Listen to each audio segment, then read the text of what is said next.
Dry fruit लाडू बनवण्यासाठी इथे मी 1 cup बदाम घेतलेले आहेत, अर्धा कप काजू घेतलेले आहे, 1 कप मनुका घेतलेला आहे आणि या भोपळ्याच्या आणि सूर्यफुलाच्या बिया आहेत त्या दोन्ही मिळून मी 1 कप घेतलेला आहे.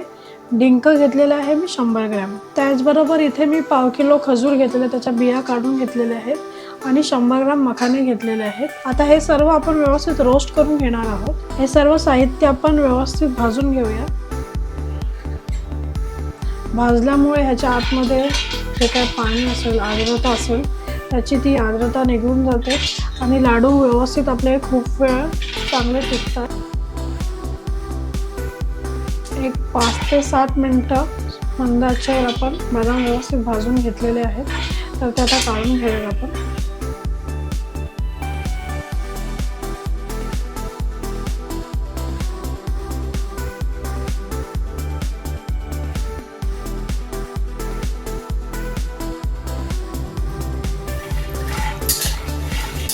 काजू आपण व्यवस्थित भाजून घेतलेले आहेत.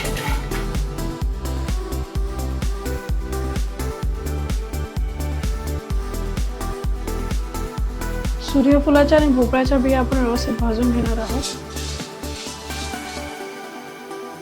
यामध्ये आता आपण मखाने घालणार आहोत.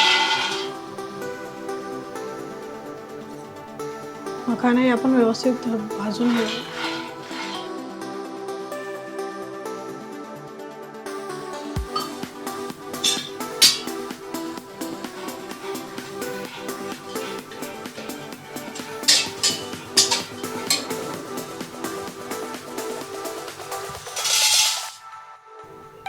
डिंक व्यवस्थित फुलेपर्यंत आपण भाजून घेणार आहोत.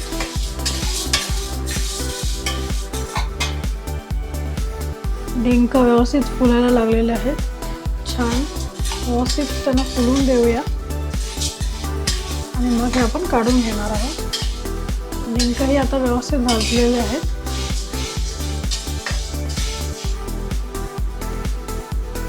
आता आपण खजूर भाजून घेणार आहोत.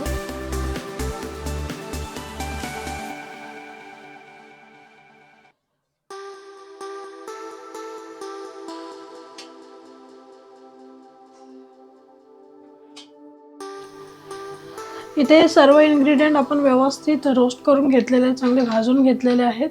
तर आता हे आपण थोडे थंड होऊ देणार आहोत आणि ह्याला आपण नंतर ग्राइंड करून घेणार आहोत.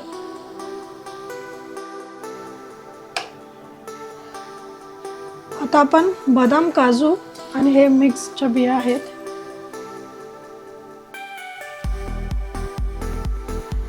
आता आपण बदाम, काजू आणि भोपळा आणि सूर्यफुलाच्या बिया आहेत त्या पहिला वाटून घेणार आहोत.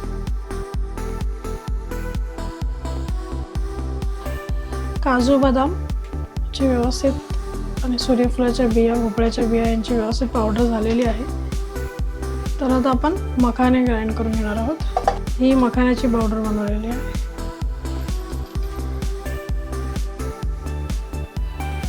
यामध्ये आपण डिंक घालून घेणार आहोत.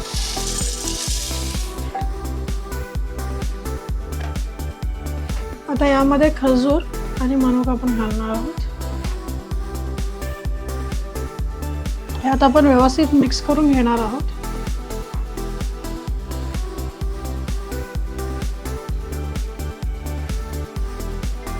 यामध्ये आपण मेल्टेड बटर घालून घेणार आहोत.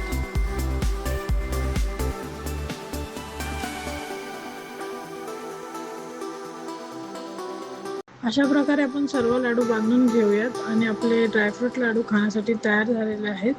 तर अशाच नवनवीन रेसिपींसाठी आमच्या मॅलो किचन चॅनलला लाईक, शेअर आणि सबस्क्राईब करा. धन्यवाद. अन्न हे पूर्ण ब्रह्म.